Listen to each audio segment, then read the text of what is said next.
Hello, everyone, and welcome to today's Dynamics 365 Tech Talk, where today's topic is using the Power Platform to extend finance and operations apps, Part 5, Power Apps and Canvas Apps. My name is Evan, and I'll be your moderator today. We are broadcasting this web conference through Teams live events, and the audio can be heard through your device speakers. Today's web conference is being recorded on behalf of the Microsoft Corporation, and by participating in the session using Microsoft Teams, your name, email address, phone number, and/or title may be viewable by other session participants. If you do not consent to being a part of a recorded session, please disconnect at this time. The recording will be available on the Tech Talks Community Dynamics page within 5 business days. If you have questions for the presenters or need support, please use the Q&A panel located at the right side of your screen. Our presenters will be responding to your questions throughout and at the end of the event. Thank you for your patience during these announcements. Now let's get started. Presenting for us today from Microsoft, we have Rachel Profit, Senior Program Manager, and Jason Green, Senior Program Manager. Rachel, over to you. Thanks, Evan, and thank you everyone for joining us today for part 5 of our series focusing in on the Power Platform. I do have to say this is probably one of my most favorite parts in the series that I've been looking most forward to, and I'm excited to share with you today. Again, for those of you who don't know me, my name is Rachel Profit. I've got my contact information up here on the screen. I do invite you to follow me on Twitter, connect with me on LinkedIn, or check out my blog at dynamics365lady.com. So in today's session, we're really going to be focusing in on just the Canvas apps portion of Power Apps. In the next part of our series, in about 2 weeks, we'll be looking more at the model-driven apps side of things. But we're really going to be focusing in on use cases that are specific to finance and operations. And then we're going to demonstrate, actually, I think we have about 5 different demos lined up for showing you how to actually embed your Canvas apps into finance and operations. And then we're also going to show an example of how you can pass and consume data in your Power Apps. We'll review the do's and don'ts as well for using Canvas apps with your finance and operations.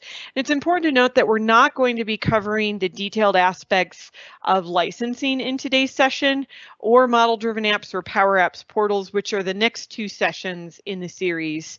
And I do invite you to get registered for those sessions if that's what you're interested in learning about. So taking a look at the overall agenda of what we're going to look at, we're going to start with some use cases, and then I'm going to show you some basics of getting started with Power Apps, specifically on the Canvas app sides. Then we're going to do a number of demos on how to embed and then how to pass data. And then we're going to talk a little bit about those do's and don'ts, provide a couple tips and tricks, and we'll wrap up with some a checklist and some resources for you to get started on your journey with Power Apps to extend your finance and operations. So getting started with our use cases, I'm just going to dive right in. There are 3 main ways that you can use Power Apps in finance and operations for embedding into a workspace. That's through a fast tab or launching it through a Power App. So we're actually going to show a couple variations on workspaces as well. So there's a couple different ways, but a couple examples of how you might use a Canvas app with finance and operations in a workspace. One example is an employee referral program, a customer onboarding and credit application program, or a quality order test result entry. When we think about embedding into a fast tab, these scenarios and examples are oftentimes more specific to a particular record. So an example here is we might show some manufacturing execution information for a specific production order, or you might show contract information that's related to a project. And in another example, we might use and show telephony information for a customer service dashboard. One of the examples you'll see later today that we embed into a fast tab is actually related to assets. So the new asset management module and the ability to see kind of some asset metrics that might be IoT data. So that's another great example that you could use a Canvas app for. The third way is that you can launch your Power Power Apps by using a button. Again, this is most typically going to be useful when it's specific to a particular record or a particular page in the system.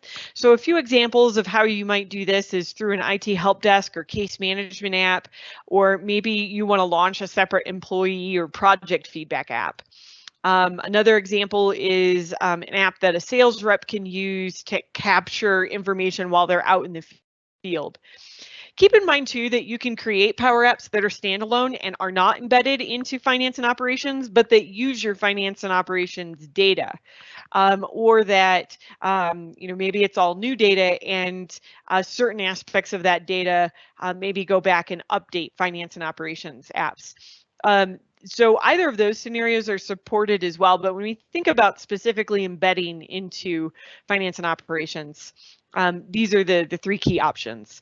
All of these scenarios could really be embedded in any of those techniques. You'll just want to think about that user experience and what makes the most sense for your particular example. So in this example here that you see on the right-hand side, we're showing a new product setup application, and this is being launched through a button. So this app was designed to use an external database and has an easy way to look up prices and discounts. We're getting some basic details from finance and operations, and once that kind of product is created, we actually go in and insert that product into finance and operations. And in this particular application, right, as soon as that new product is created, they can actually start entering that on a sales order. So where they access this button to create this new product is from the sales order form, they can open up that dialog to insert these new products very quickly and easily.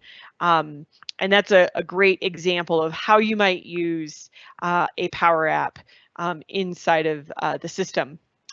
In our next example, this is the AP invoice automation example, and there's quite a few components that make this all work. You'll be seeing this particular app embedded quite a few ways, and we actually shared this app. It's available on GitHub in one of our previous sessions, but the link is on this slide as well if you're interested in downloading this app and trying it out and embedding it into your environment. But it receives emails through Power Automate and uses the form recognizer on the AI builder. And then there's quite a few pages that have been developed in this app. And here you can see it was embedded as a workspace. So it's like a full page app inside of the system. You're going to see this app a little bit later on embedded quite a few different ways, and we'll show you the actual technique that's used to embed it in these different techniques. So now you're seeing it as a tab in an existing workspace. And we'll also see an example a little bit later on where you can embed it as a button. So I want to kind of dive into the aspects of how to get started with Power Apps. If you've never built a Canvas app before, it's a pretty simple process, and I'm going to start with a very simple demonstration. So I'm here in the Maker portal, and to create that app, you're going to click on New App. Then you need to choose a template. So in my case, I'm just choosing that I want to start from blank, and I'm selecting the environment and the data source. So for my example, I chose the quality order line test results. And you'll notice that it creates 3 pages for you automatically: a browse, a detail, and an edit screen. And then I'm going through and doing some basics to just kind of update the headers. By default, when you create new pages, it uses the name of your entity, which doesn't include spaces. So you might want to clean that up a little bit. Then I'm actually cleaning up my gallery. So it selected 3 fields by default for my gallery, and I wanted to update those to use better fields and have it in a better sequence. Then you can see here what I'm doing is I'm actually adding some formulas and tweaking this so that each of my fields in the gallery has a label. So I'm just using quotes and typing in some static text for the quality order, the test description, and now the test result status. And then I use the AND function to combine that with the original field. Then I'm going into the detail screen, and I'm making some changes there. So again, the system automatically selected a series of fields. And if I don't like those fields, I can use that edit fields link on the right-hand side to very quickly and easily add or remove fields. And I can also rearrange those fields. So you can see me, I'm just marking some check boxes and adding some additional fields, and I can rearrange those fields as well. And I basically repeat that process for my detail and my edit screen. You'll also notice that the system automatically inserted some buttons on my form. And when you're done making changes to the form, you will want to test your app, which you can do using the play icon in the upper right-hand corner. Test out all the different features. And then when you're done, you're going to save it. So you'll need to name it. And after you've named your app, you'll want to share it. In my case, I'm sharing it with everyone in my organization, but obviously, depending on the nature of your application, you might want to share it with specific users or your own Azure Active Directory group or Office 365 group. So that's just the very basics of creating an app. This app, like I said, was a quality test, so it makes a very simple user interface for users to enter the test results related to quality orders that are in finance and operations. So if you've never built a Power App before, there are a number of resources that you can use to help you get started with all of the basics. There's a ton of learning. These 6 links are by no means exhaustive, but if it's your first time or you're just getting started, these are the links that I would suggest that you use to help you get started. You can sign up for a free trial using the link on the right, and then there's a bunch of learning, blogs, and documentation to help you get started. The bottom link for Plan a Power Apps project is another great link. So if you've got an idea for your organization, there's some guidance on how you can kind of plan that project for your organization. Now, once you've got an app, there's kind of 3 key concepts that you'll need to become familiar with: galleries, forms, and cards. Now, in my demonstration that you just saw a second ago, we saw examples of all of these. My browse screen included a gallery, and you can change that gallery layout. I kept the default, which was actually the title, subtitle, and body option that was used in the example you just saw. But if you want to customize a gallery, there's a great tutorial, and I've provided a link here on how to do that. Forms are another key component. So each one of the pages in your application might include 1 or more forms, and the forms are used to either view or edit a single record. So in my case, when I created the app, I got 2 additional pages, one that was the details and one was the edit screen. Both of those pages were very similar and included basically the same fields. The only difference was one of them was set to be a view only form and the other was set to be editable. Again, when you're working with forms, you can very quickly and easily add fields. You just need to select the data source that you're going to be using. Then you use the Edit Fields button, which you saw in that previous demonstration. There are a lot of other advanced functions that you can do with forms, and so I encourage you to check out this tutorial on how to customize a form. The third component that I want to talk a little bit about here is cards. And so cards are all of the elements or building blocks within a form. So each individual field inside of a form is a card. And each one of these cards has a variety of different properties. And many of these properties will be locked. And so you'll see the little lock symbol that's highlighted in red here. If you want to make changes to those properties, then you have to unlock that card by using the unlock to change properties button at the top of that card. If you're on the options tab, there's a lot of different properties that you can control: the size, the color, the basic appearance, and so on. But keep in mind, it is like a WYSIWYG editor, so you can drag and drop and make things larger and smaller, or use the toolbar up at the top of the page to select colors and things like that. But if you want to be a little bit more precise, the properties pane is a great way to do that. Again, if you're just getting started, I do suggest that you check out and follow this Customize a Card tutorial, which gives you and walks you through a lot of those basics around customizing cards. Now, after you've got cards, you can start to configure your Canvas app with formulas that not only calculate values and perform other tasks, much like they do in Excel, but they can also respond to user input, as your Canvas app might require. So in Excel, you build formulas that, for example, populate cells and create tables and charts. In Power Apps, you're going to build similar formulas using that formula bar up at the top, but instead of controlling cells, you're controlling, those different cards and elements in your app. So for example, you might build a formula to determine how your app responds when a user selects a button or adjusts a slider or puts in other input into a particular editable field. These formulas might show a different screen or update a data source that's external to your application, or you could even create a table that contains a subset of data. You can use formulas for a wide variety of scenarios. So another example is you might use your device's GPS, a map control, and then add a formula that uses the location's latitude and longitude on your device to display your current location. And as you move, the map automatically tracks your location. These types of things would be very difficult with native web development, but when you're using Power Apps, a lot of these things are very simple. So this example here, and I do want to introduce you all to my friend Pico here that's doing the demonstration, shows you how easy it is to add a camera control. So in this example, we've inserted a camera control by using the Insert Media button. And then if it's the first time you're doing it, you'll need to allow access to your camera. And then once you've allowed access, the second thing I do here is I insert an image control. So you can actually see the image that we capture with the camera. And so when you select that image, you can see that I'm updating the property here to be equal to the camera, whatever the camera's name is, .photo. If it's the first time you're adding it, it's camera 1. I did this demo 5 times before Pico was really behaving well, so it's actually camera 5 .photo in my example.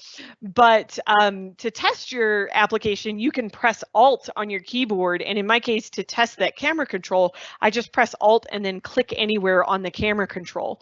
You could also add a button into your application to press the camera control if you don't want users to actually click on the actual camera control itself. So some practical applications of how you might use this. One is to, with my quality control example, is you might create a custom data entity in Dynamics 365 that allows us to store those quality order test results from document handling. There's not a data entity out of the box, so that would require some X++ development. Then once I have a data entity, I could bind my image control to that data entity and actually attach those images that are captured in the application to the related quality order in the system. So that's a great example of how you might use that. There's a link down here at the bottom as well that goes to the camera control reference where you can learn a little bit more about other things that you can do with the camera control in your applications. Now, another more advanced thing that you can do with your Power Apps is insert some mixed reality components. So Power Apps is one of the first low-code, no-code platforms that makes it possible for everyone to build mixed reality applications. I don't have any mixed reality technical development skills, but I can do this very quickly and easily. You might be familiar with Dynamics 365 Remote Assist and guides, which we do have sessions later on in our series that will focus in more on those features. While a lot of organizations are investing heavily in building like bespoke mixed reality applications, they oftentimes require people to hire lots of developers and technical resources. So now with Power Apps, we can just use the drag and drop capabilities to develop these controls and put 3D models and some mixed reality components right into your app. And again, I do encourage you to join us in part 10 of the series where we're going to dive into the mixed reality components, but it's important to kind of keep your mind open to that from a Power App standpoint. And there's a great link down here on how to actually, in a tutorial, how to add those mixed reality components to your Power Apps. Now, the next thing, and this is probably a very common thing that you might do in your Power Apps, is to insert flow buttons or Power Automate buttons. So to do this, you'll click on the Insert button. In my example here, I'm just using the Send Approval and Follow Up with an email template. So it populates that template for me automatically. I don't need to do anything. And then I can close that down and come back to my Power App and insert it. So you just click that action button and then insert it. Now, this particular Power Automate flow requires 2 parameters to be passed in, and you can actually see in the example here that I'm passing in a formula. So I'm actually using the current user.email to pass in whatever the current username is, and I'm also then submitting my form, which is called Edit Form 1. And then I navigate back to the browse form. So after you click that single button for the check mark to say you want to save it, it updates the record. It executes my flow. So if I come over into Power Automate, you can actually see my flow. So if we open that up, you can see the flow running, and I would approve that flow just like I would any other flow. And you could see the details in there, drill down into it, and so on. And in my case, the condition is configured to send an email, whether it's approved or rejected. It just says if it's approved, send this email, and if it's rejected, send a slightly different email. Some practical applications of how you might use flow buttons in your applications are to send and wait for an approval, just like you saw me do in this quality application. But you might also use them to do CRUD operations in external applications. And that could include CRUD operations in finance and operation apps as well. So if you need to create, read, update, or delete a record in another system, you can use your Power App to do that. You can also use your Power App to execute validation or business logic. So you can build a flow that has conditions and validations and just returns true or false values. It is possible to pass values back from a flow button. So if you need to write some business logic, you can do that very quickly and easily by using a flow button. You can also automate a process. So especially using the RPA, we talked about UI flows in our last example. You might be able to automate and make this a flow button in your app do some business process automatically for you without user interaction. Now, the next thing example that I want to talk about is how you can bring AI into your apps with AI Builder. So you can access the AI Builder from the navigation pane within the Power Apps Studio or from the Microsoft Flow website. It opens up a simple wizard-like experience that's been tailored to kind of empower non-technical folks like myself to keep with the kind of basic strategy of Power Apps and the Power Platform. So you can access all of your AI models in a single pane under the AI Builder Models tab. So you can see that over on the left-hand pane there, and I'm on the Build tab. And I can refine a model, meaning like create my own model for category classification, form processing, object detection, prediction, or entity extraction. Or using the links on the bottom underneath the Get Straight to Productivity, there's a variety of pre-built AI scenarios that you can see listed out here on the left-hand side. So a couple of those are newer and are still in preview, including the receipt processing and the category classification. I encourage you to join us. I believe it's part 11 of the series where we're going to dive in. It might be 9. We're going to dive into AI Builder in a lot more detail. But if this is something that interests you, keep in mind that it's very easy to add AI components into your applications. The AP invoice automation example that we talked about, and you're going to keep seeing a few more examples with that from an embedding standpoint, is a great example of an app that uses that AI Builder. So with that, I'm going to go ahead and hand it over to Jason, who's going to do some demos for us and talk a little bit about how to embed your Power Apps into finance and operations. Thanks, Rachel. So I'm Jason Green. I'm the program manager for the F&O web client, which includes personalization, which is a lot of what we're going to show you over the next few minutes. So if we'll go ahead and jump in, for the very first example, what we're going to look at is a way to embed a Power App as a new page on your dashboard. So you have lots of workspaces on here already, but you can add a new tile onto this to add a full page Power App. And this is under the full page apps feature in feature management, which is currently in preview. So if you click that add a page, you'll see the options for a workspace, a Power App, or a website. If you choose Power Apps here, you can pick whatever name that you want. So this will correspond to the name that you see on the tile on the dashboard. So in this case, we're going to pick processing automation. You'll grab your app ID from the settings in the Power Apps portal itself. So you'll want to copy that in. And then we'll paste this into this field, and that's all you have to do. So once you hit OK, your dashboard will reload, and you will see a new tile on the dashboard that is linked to this Power App that you just added. And if you click into that, you're going to get a full page, so full height, full width experience with this embedded Power App that works, looks native to the application. So this is the first way that you can do this. So the next few examples are going to also go through personalization, where you're going to be adding a Power App, in this case, into a workspace. So in most of these, we're going to start out by opening the personalization toolbar and using that add an app option. And so from here, what you want to do is you want to basically pick the container that you want to add a new section to. So in this case, we picked the container around the panoramas. This opens a dialog with to add a Power App, but you'll notice there's some more options in this case. We have the same name and app ID that we had before, and so we're going to fill those in just like we did. So AP invoice automation, again, we're going to grab the app ID from the settings page for your Power App.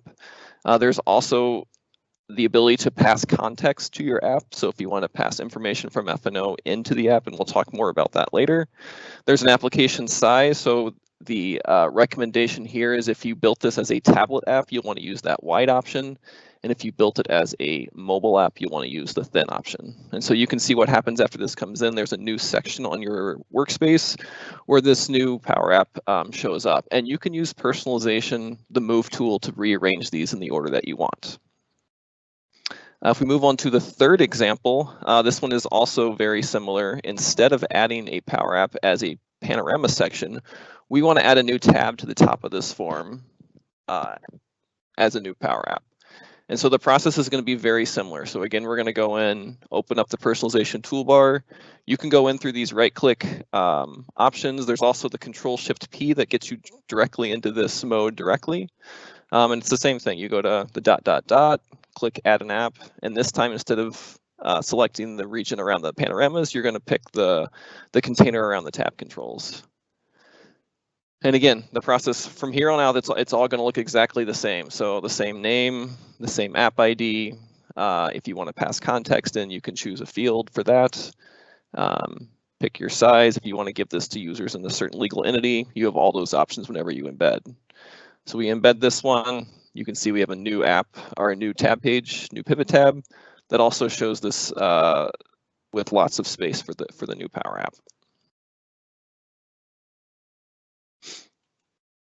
All right, continuing to move on. So we've gone past workspaces. Now we're going to start moving into how you embed these into forms. And there's two ways that you can do this. The first way is through the Power Apps button in the top right corner of the screen. So if you noticed, you clicked on that button and hit Add an App. And again, you're going to see this very familiar dialog where you're going to fill in the same kinds of details. And what's going to happen when you do this is that it's going to launch that Power App in a dialog on the form. And so these are going to be more appropriate when you want to link your Power App to the specific record that you're looking at. So in this case, for this vendor invoice. Once you've added it, especially if you have save views enabled, you'll want to save those changes. You would have seen that asterisk show up that said that view was unchanged. If you don't save it and you come back to the form, you're probably going to lose your setup. But if you save it, you can open the dialog. As we said, this was a wide Power App. And then you'll obviously want to share that, and we'll look at how you share that in a few minutes as well. And moving on to one more example. So maybe you don't want to add it as a dialog and you want to add it directly as a new fast tab into this form. Again, same process, open the personalization toolbar, click add an app. You're going to select the region around the fast tabs. And you're going to, again, pick Power Apps and go through the same process where you're adding the same information. So the nice thing about all these setups is once you've done this once, you can basically replicate this process in whatever forms, whichever method feels right for the situation to embed this Power App. And again, we're going to save it to the view. And then this one just pops up as a fast tab. You can expand, collapse that, reorder that just like you can with any of the other personalization tools. So that's a quick run through of about 5 ways that you can embed a Power App into the system. I think from here, we're going to move forward and talk about sharing. So once you've embedded a Power App with personalization, it's going to be important that you actually distribute this out to the users that need to use it. And so the example we're going to look at here is with this adding a page to the dashboard. So we're going to use this publish page. You're going to right click, hit personalize, and click publish page. And so this functionality lets you distribute this this new tile out to all the users in 1 or more security roles. And so you can type here, you can pick as many as you want. The checkbox to the right lets you, if you have a hierarchy of security roles set up, you can actually cascade that selection down to all of the sub roles as well. So once you click publish, it's basically there. You don't have to target individual users. And so just to prove that to you, we're going to come over to this user, April, who is an accounts payable clerk. You'll notice on the dashboard that Power App is not there. Once we refresh, that tile automatically shows up without the administrator having to do anything, right? This automatically gets deployed out as soon as that user gets a role and they come to the dashboard. They'll see these personalizations show up for them. You can do the same thing. So the same publish experience is available if you're on other pages with save view support. So we saw in that vendor invoices form, you can also take those views that you've saved and publish those out to users as well. If you happen to be on a form that does not support save views yet, which would be workspaces, you will have to apply those personalizations individually to users, either through exporting and importing users or going through the apply option in the admin personalization form.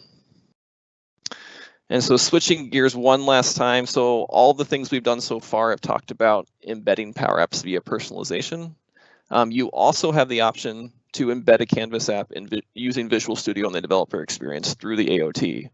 So in the example here, you can have a form that you've modeled and you simply have to add a Power Apps host control to the form. And then in the properties pane in Visual Studio, you'll notice the same types of properties that you would have seen when you were filling out that dialog with personalization, where you fill in the app ID. There are fields if you want to set a context control that you want to pass context from, or if you just want to link that directly to a data source data field combination. So that option is also available if you want to embed this directly in your application, not using personalization. All right, so that's a whirlwind through a number of ways to embed the Power App into F&O. So now we're going to switch gears and look at how data gets passed between Power Apps and F&O. And so with that, we're going to also dive into another demo. So in this example, we're going to look in the details about how context is passed from a Canvas app into finance and operations. And so we're going to start with this Canvas app, which this is an asset metrics app that has a gallery that you can see now where you're trying to find the asset that you're interested in. And then once you drill in, it's going to show some metrics about that asset that might have come from a IoT or somewhere else. And so if we look at this, and if you could pause right now, Rachel. So if we look at this formula on this timer control in the Power App, this is where the magic is for how this works. So in particular, if you look at that entity ID param, so what this is a URL parameter that is, and this is the context that's passed into the Power App. So in this particular example, we're basically saying, does this URL parameter exist? If it does, we're going to bypass the gallery and go directly to the detail screen, and we're going to look up the asset that's associated with that value. Otherwise, we're going to stay on the gallery itself. All right, you can continue now. And so as we switch over, you'll notice we're looking at this detailed screen, and you can see up in the URL that we do have that entity ID equals FL-01. So because that's there, it's drilling directly into that, that metric screen. And so how this works from the F&O side is, and we're going to embed this app twice just so you can kind of see how this works. So we're going to embed this app directly into F&O. So here we are, the Asset Metrics app. We're going to grab that app ID just like we have before from the settings screen.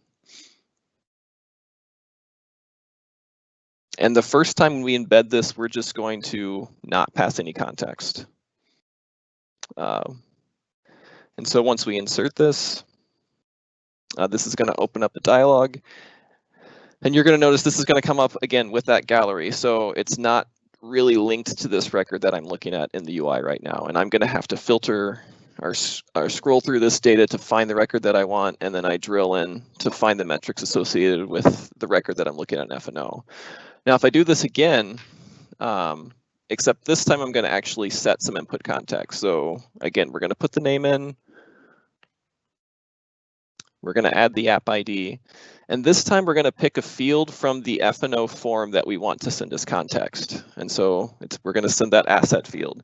And what's going to happen whenever we do that is we're going to pass the value from that control for that record in the URL that we use to initialize the app. And so once this comes up, that entity ID parameter is going to be populated, and it's going to drill directly into the record that we want. So we don't have to go through that list. So this allows you to build a Power App that uses the context from F&O to really enhance your form and bring in capabilities that you embedded in your Power App.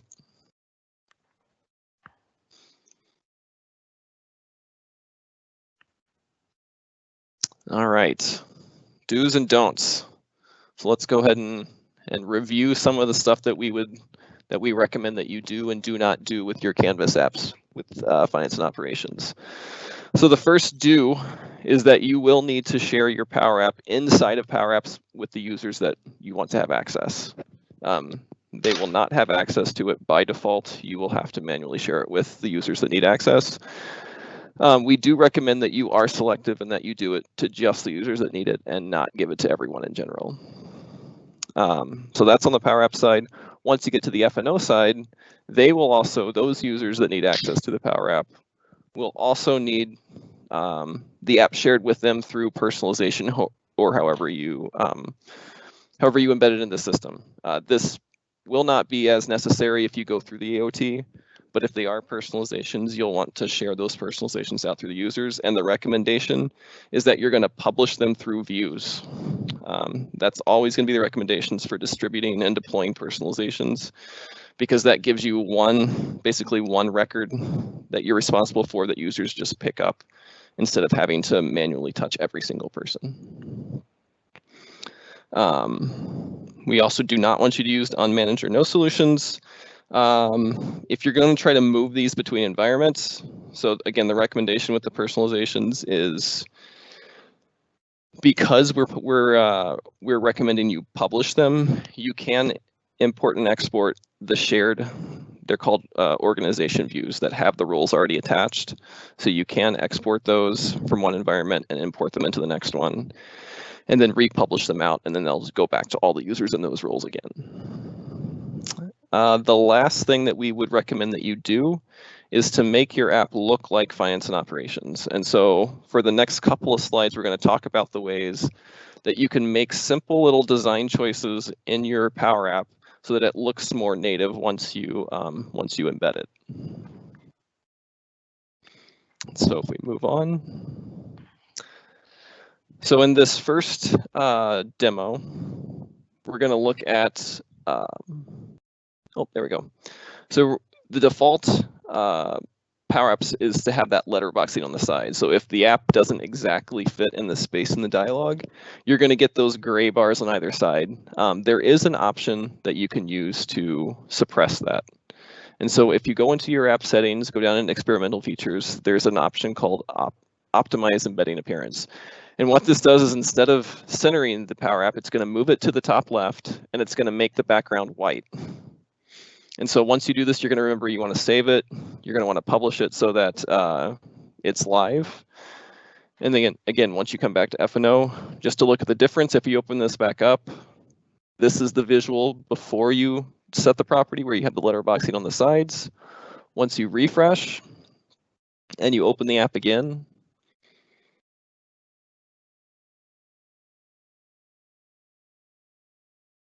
we're going to lose that letterboxing on the side. It's going to move it up into the top left, and it's going to have a white background.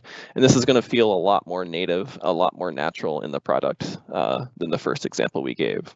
So the recommendation is going to be to turn on that optimized embedding experiences when you're embedding apps in F&O. The next thing that we want to talk about is using the colors, trying to make your app, your Canvas app look like F&O by replicating the default theme. And so this slide kind of shows the basic building blocks colored wise for how you might do this. So the recommendation is to use a white background for your app. You could also choose, some of the forms in F&O have a light gray background. That would be your other option, but white would be our first recommendation. And then these other colors are things that you can use just to make it look like F&O. So you'll want to use the Sego UI font. For your text color, it's not quite black, but it's a pretty dark gray.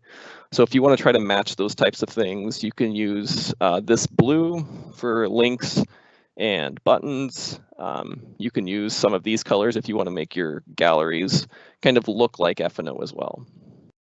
And so in the last example, we'll look at an app that tries to do some of these things.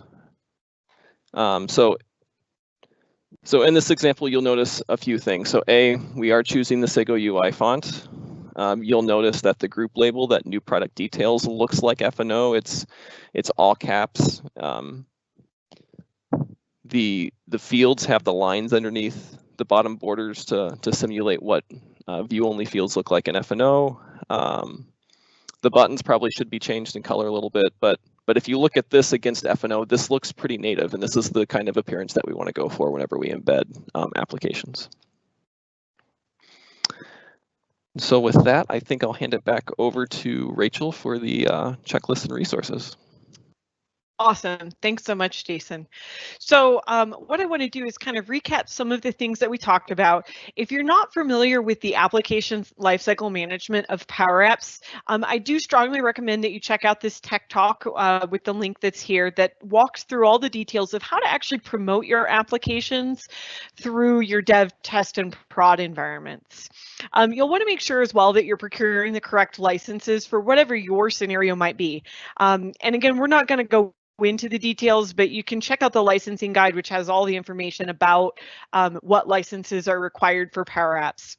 We again do recommend that you create a solution, and preferably that you use a managed solution. You might start as an unmanaged solution in your development environment, but once you're ready to start promoting that through your test and production environments, we do recommend that that is a managed solution.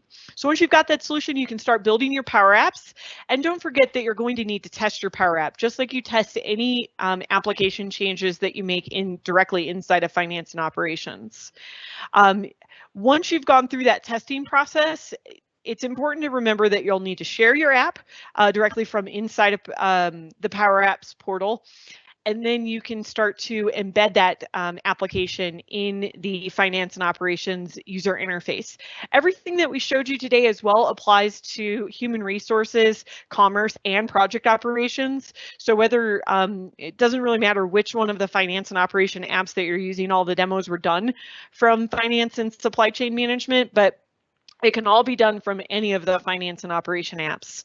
And remember that if you are using personalization and not making those changes to the AOT directly, you will need to share your personalization through publishing of those saved views.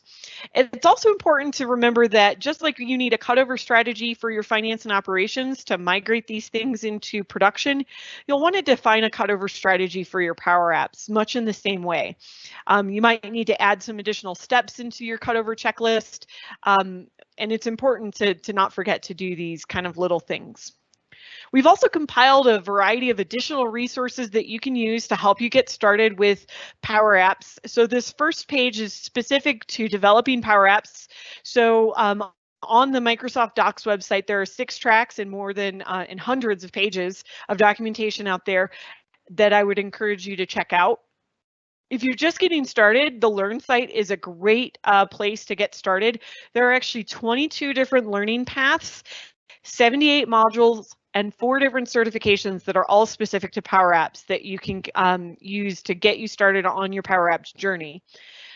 There's also a YouTube channel and more than 150 videos. They're constantly adding new videos along with 10 different playlists, depending on what your focus is on. And I do suggest that you subscribe and collaborate with the community with these videos, because there's a lot of great content out there to help you on your Power Apps learning journey. The second slide of resources that we've put together are all specific around the Power Platform. So the administration, the kind of application lifecycle management and so on with Power Platform components is different than with your finance and operations components. So it's important to remember that. I do encourage you to check out that TechTalk that I had a link to earlier in the presentation. But these links here are specific to the admin content that is specific to Power Platform. Again, there's more than 20 sections and hundreds of pages. There's also a Center of Excellence starter kit that you can find and download a variety of resources in the Microsoft Docs site. Some of them will point you over to GitHub depending on what those files are. But if you're trying to get started with Power Platform and you're not sure how to kind of administer this across your users and give them access, starting with this Center of Excellence starter kit is a great way. This page kind of talks through all of the setup guidance to get started with the kit. It explains what's included and a lot of how-to guidance. And then the ALM is another key component. There are 5 sections and more than 50 pages, and it's all scenario based. So depending on exactly what you're trying to do and migrate, it's a great resource to help you with your ALM story related to Power Platform components. So with that, I think we're going to open it up for questions. We do have a number of questions in the queue that I think we want to try to go through and answer. So the first one that I see here is when selecting the Dynamics 365 Finance and Operation connector, you had to select the environment.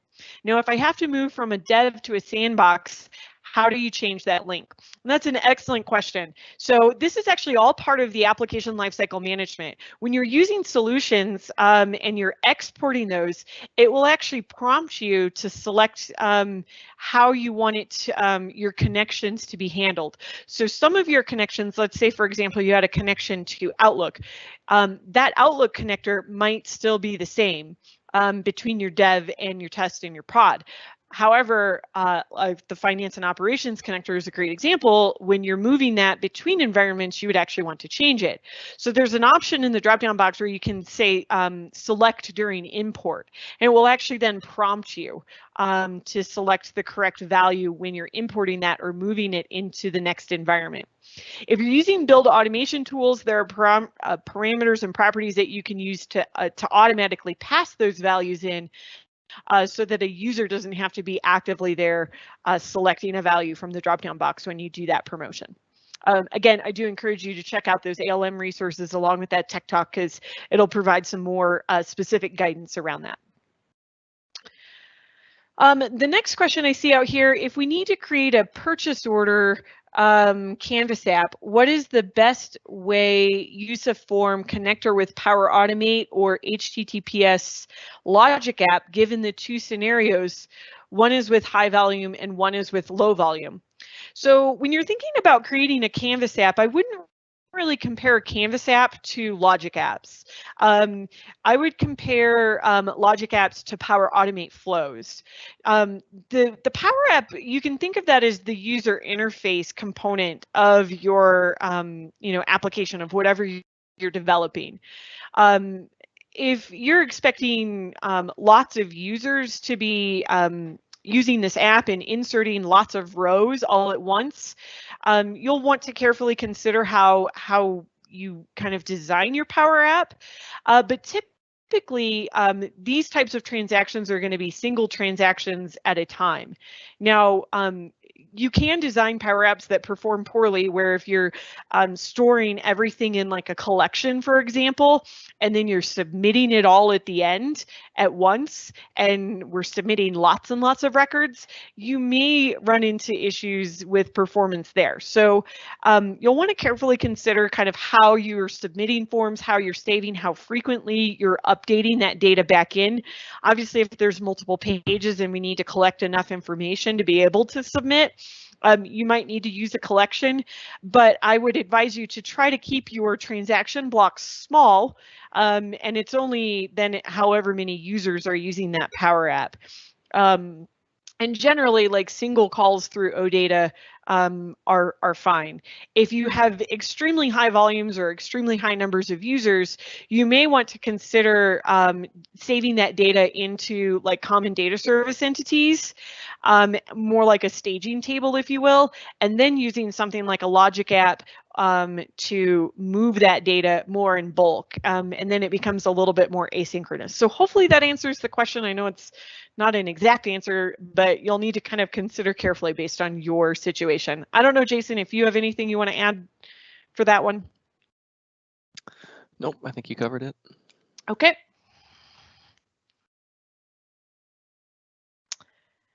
So someone asked a question, how do you share the Power App with the right people if you're going to publish it to anyone who has a certain role? I think I understand this question. So keeping in mind that there's two different aspects to the sharing. You have to share the Power App directly from the Power Apps portal. And then if you're embedding it through personalization, you also have to share the saved view, or publish that saved view. Now, in Power Apps, we don't have the security roles that are inside of finance and operations available to us. You do, however, have the Office 365 or Azure Active Directory groups that you define in the Microsoft 365 portal or directly in Azure Active Directory. So those groups, if you're trying to share these Power Apps with specific security roles, you might want to consider creating a group in your Office 365 that is the same as your group, as your security role in finance and operations. So you're sharing it with the same Office 365 group and then the same security role. There is additional functionality that you could consider using, right, as well, to kind of automate the creation of the assignment of those security roles based on the Azure Active Directory groups if you were to set your AAD groups up to match those roles. So hopefully that answers the question. If not, feel free to kind of respond back in and we'll try to get that question answered. Okay.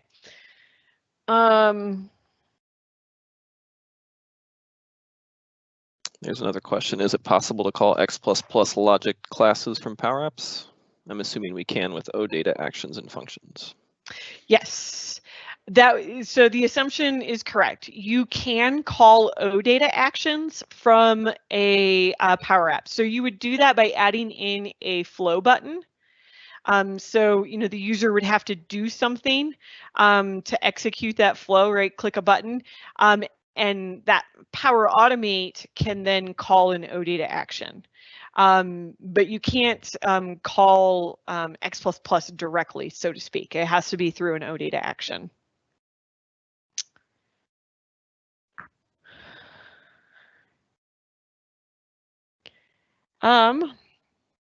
So we had another question that came in. Is it possible to pass context of multiple records? For example, a user can filter a list of products in FinApps via an advanced query and then take that list for further enrichment in Power Apps as opposed to doing it one record at a time. I think the answer to that, and Jason, correct me if I'm wrong, is unfortunately that is not a capability of the Power Apps control at this point. And it's only capable of passing one value. So even if you needed to, like if you wanted the asset number and the item number, you only have the ability to pass in one piece of data.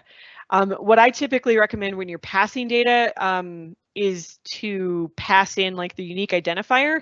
And if you need to get additional pieces of data like an item number or description or some other field as well as a part of your app, you can use you know, a connection to like join and get that data in your Power App. So there are functions that you can use to kind of join and get data from other data sources. But this particular example of passing multiple records, I don't know of a way to do that. I mean, based on this example, the only thing I can think of is if the context you passed was enough to allow you to filter through the F&O connector to get multiple records on the other side, that might work. But being able to pass like multiple IDs, multiple record IDs through is not natively supported.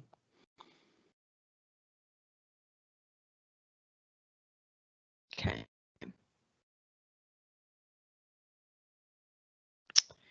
I think that might be all of the questions that we had. I had some that were published. Did we want to review any of those, Jason? Sure, we can. So one of the questions was, do you have to share the Power App in the makerspace before you can publish it to the users on the F&O that have the role? And so, no, those are independent steps. So the security on either side can be done in either order. It just won't work on the F&O side until they're both done. So if you've given the F&O user the personalization has the embedded app, but they don't have access to it, when they try to load it, they will get a can't find this app message instead of the app actually loading.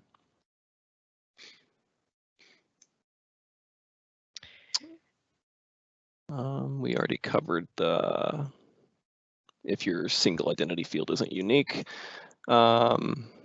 Somebody asked. I think let's call out your workaround though, because I think that's a good point for now. Sure. So yeah, if you need multiple fields of context, so when we put this in originally, Power Apps only allowed supporting one piece of context. So that's what we did. They have since expanded their support. So we need to do on our side a little bit more work to allow you to pick multiple context fields. But as a workaround, if you are in that developer scenario where you're adding a Power Apps host control, you could consider doing some data method where you combine, multiple pieces of multiple fields or maybe even multiple record IDs into one context, like a data method that encapsulates all of that, passing that through to the Power App, and then, doing the parsing and dealing with that on the Power App side. So that is one potential workaround that you could do now, but that doesn't really work for the personalization avenues because you can't really construct that data method on the fly. Okay. And then someone had also asked what platform update is the published page on Workspace, and the name of the feature is actually called Embed Full Page Apps, which is PU33. And it is dependent on saved views. So you do have to have saved views enabled too in order to use it. Right. And that feature is targeted to be GA pretty soon. The piece that we have left is being able to publish to legal entities like you can with save views, and once that's there, then we'll open that up for GA as well. Great. So I think that wraps up all the questions that we had for today. So with that, I'm going to hand it back over to Evan to wrap us up and give you some information about the survey. Awesome. Thank you so much, Rachel. Like you said, we would like to get feedback on today's session. I've posted a link to a short survey in the Q&A panel. We value your feedback and welcome your input on how we did today and what you would like to see in future sessions. That survey scores on a scale from 1 to 5, with 5 being the highest score possible, and we thank you for your participation in that. As a reminder, the recording of today's session will be available on the TechTalks Community Dynamics page within 5 business days. I'd like to extend a big thank you to our presenters and a thank you to our audience for logging in and joining us today. Please stay safe and have a great rest of your day or evening wherever you are. Goodbye.